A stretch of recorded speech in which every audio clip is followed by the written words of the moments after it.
Qual a diferença entre a Igreja de Jesus Cristo e as demais igrejas? Por que a Igreja de Jesus Cristo dos Santos Últimos Dias constrói tantos templos? É sobre isso que nós vamos falar hoje. Meu nome é Adriano Pereira e esse é o canal Meu Propósito.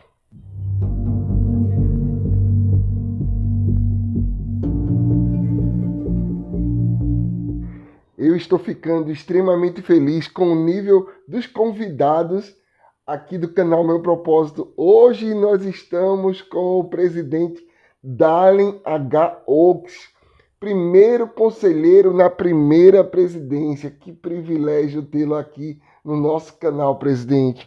Eu vou iniciar com uma pergunta que não é só uma pergunta minha, mas é uma pergunta de muitas das pessoas que estão nos ouvindo.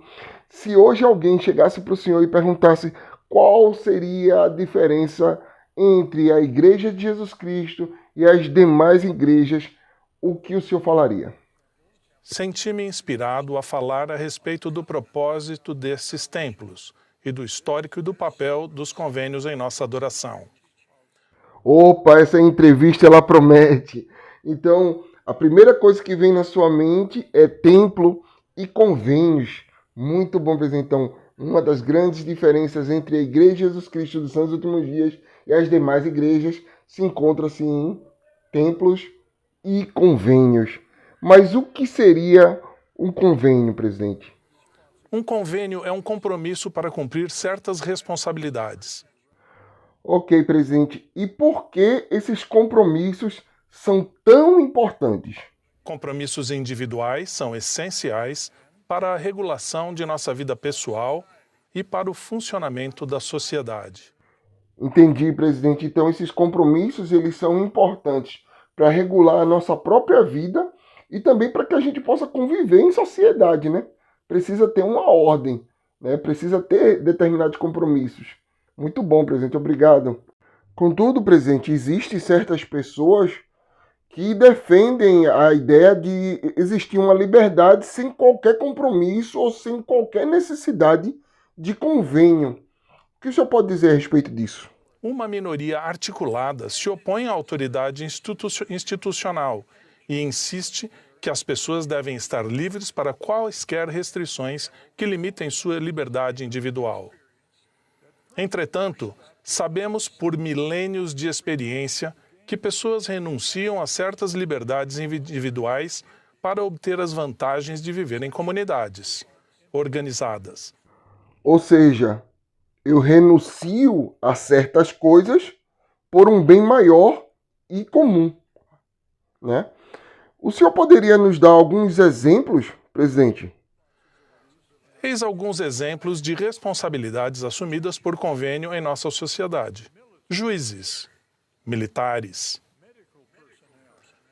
equipes médicas e bombeiros. Todos os envolvidos nessas conhecidas funções assumem um compromisso, geralmente formalizado por um juramento ou convênio, de realizar as funções que lhes foram designadas.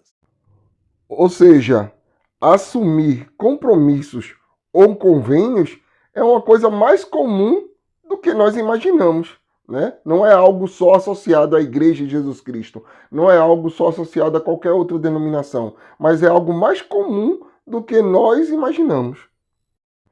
E tendo em vista, presidente, que eu já dei um spoiler em relação à questão da religião em si, essa seria a minha próxima pergunta. Onde é que a religião se encaixa nessa questão de compromissos ou convênios? O que mencionei anteriormente sobre os convênios serem uma base para a regulação da vida pessoal se aplica particularmente aos convênios religiosos. O Velho Testamento, com frequência, se refere ao convênio que Deus fez com Abraão e sua semente.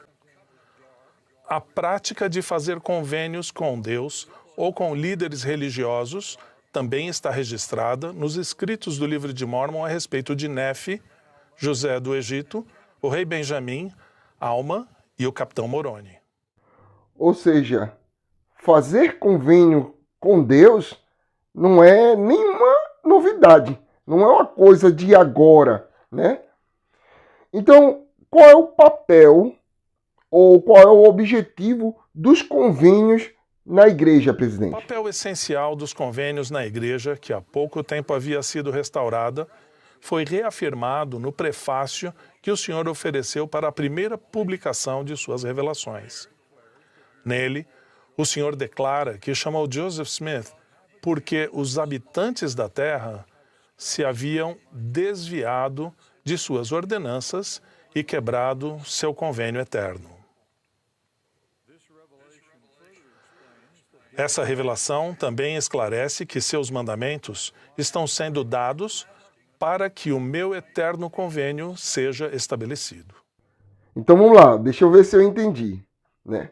O objetivo dos convênios na igreja é porque os habitantes da terra, né, eles se desviaram das ordenanças do Senhor, eles quebraram os convênios. Então hoje a igreja de Cristo, ela está trabalhando arduamente para estabelecer os convênios novamente entre os habitantes da terra e o Senhor. Não é isso? E é por isso que nós construímos tantos templos. A Igreja de Jesus Cristo dos Santos dos Últimos Dias está construindo templos em todo o mundo. O propósito desses templos é abençoar os filhos de Deus que fazem convênios com a oportunidade de adorar no templo e com as responsabilidades e poderes sagrados e bênçãos singulares que eles recebem por convênio.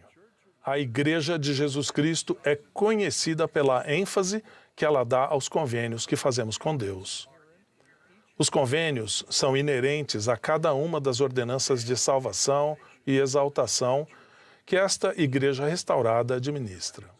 Ok, presidente, eu não poderia deixar de fazer essa pergunta para o senhor, uma vez que a gente está falando sobre convênios, uma vez que a gente está falando sobre as ordenanças, eu queria saber qual é a diferença de ordenanças iniciais, como, por exemplo, o batismo, e as ordenanças que nós fazemos no templo. A ordenança do batismo e seus convênios associados são requisitos essenciais para entrar no reino celestial. As ordenanças do templo e seus convênios associados são requisitos essenciais para a exaltação no reino celestial, que é a vida eterna, a maior de todas as dádivas de Deus. Esse é o foco da Igreja de Jesus Cristo dos Santos dos Últimos Dias. Presidente, muito obrigado. Eu amei essa entrevista. Pude entender a grande diferença existente entre a Igreja de Jesus Cristo e as demais igrejas, né? Esse ponto, esse foco no que diz respeito a templos, as ordenanças do templo, a necessidade de nós fazermos essas ordenanças, de nos voltarmos para o Senhor, né? Entendi, nossa, como foi bom entender essa questão que quando eu me batizo, eu estou cumprindo com um dos requisitos para o reino celestial, né?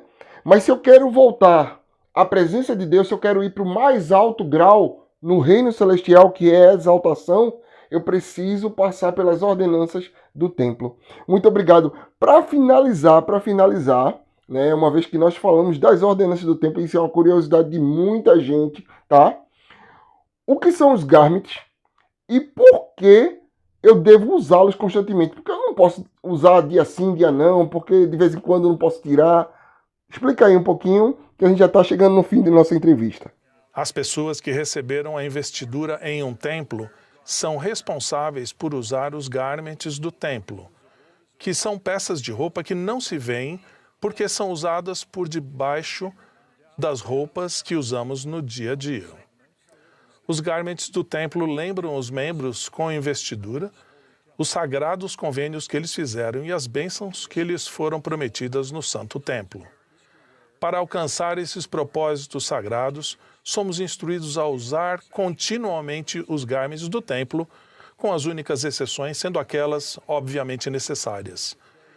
Uma vez que os convênios não tiram folga, não usar os garments pode ser entendido como uma renúncia às responsabilidades assumidas por convênio e as bênçãos relacionadas aos convênios. Por outro lado, as pessoas que usam fielmente seus garments e cumprem o convênio do templo, continuamente atestam seu papel como discípulos de Jesus Cristo. Muito obrigado, presidente Oaks. Gostei dessa resposta. Uma vez que os convênios eles não tiram folga, não tem para que eu também ficar à torta e à direita tirando os garments, não é isso? Muito obrigado, muito obrigado. Foi um privilégio tê-lo aqui no canal Meu Propósito, tá? Espero que possa voltar aqui mais vezes, ok? E se você gostou desse vídeo, acha que esse vídeo pode ajudar outras pessoas, por favor, compartilhe. Se você não é inscrito no canal, eu deixo o convite aqui para se inscrever. Um forte abraço, pessoal!